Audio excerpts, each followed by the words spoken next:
ရတာရှိပြီးစားလို့ကောင်းတဲ့ကြက်သားကြော်လေးကြော်စားမှာဖြစ်ပါတယ်ပထမဦးဆုံးကြက်သားကိုအသားကြီးပဲတုံတုံလေးတွေလှီးပြီးတော့ကျမကပြောင်းကုန်မုတ်တစွန်းထည့်တယ်ကြက်သားမုတ်ထည့်တယ်စားလေးနည်းနည်းလေးထည့်လိုက်ပါတယ်ထည့်ပြီးရနဲ့ငရုတ်ကောင်းမုတ်လေးအပေါ်ကနေဖြူးမယ်ပေါ့နော်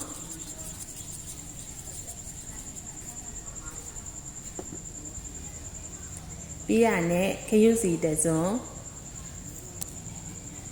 ငပြားလေးတစွန်းထည့်ပြီးတော့တမအောင်မှွေလိုက်ပါတယ်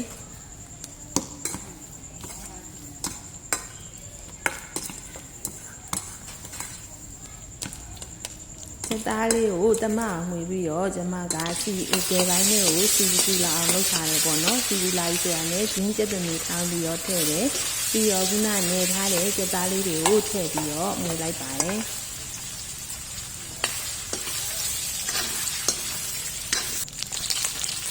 ကြက်သားလေးဒီနေထားဖြစ်ပြီးဆိုတာနဲ့ပြီးတော့ပဲပြီးတမ်းမုံလာဝင်ညိုပြီးစိမ့်အပွားပေါ့နော်အဲ့ဒါလေးကိုတေချာလေးလှီးပြီးတော့ရေဆေးတန်းကျင်ထားတာလေးတွေကိုထည့်လိုက်ပါတယ်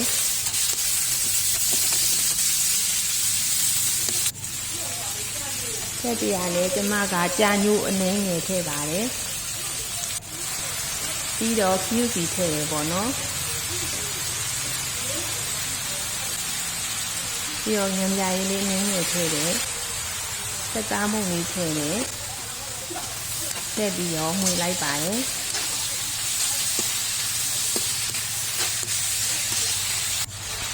ပြီးရနဲ့ကြက်သွန်မီလေးတွေအခွန်နှွာထားတာလေးတွေကိုကျွန်မကထည့်လိုက်ပါတယ်အခွန်ကိုတစ်ချက်ရှင်းပြနှွာထားတာလေးတွေပေါ့နော်ဒီနေရာမှာ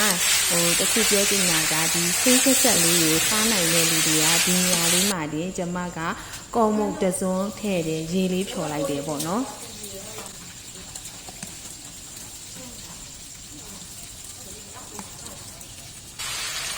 ဖြော်ပြီးတော့လောင်းထည့်လိုက်ပါလောင်းထည့်ပြီးတော့ခဏနေရနဲ့အိုးပေါ်ကတန်းချလို့ရပြီကျမက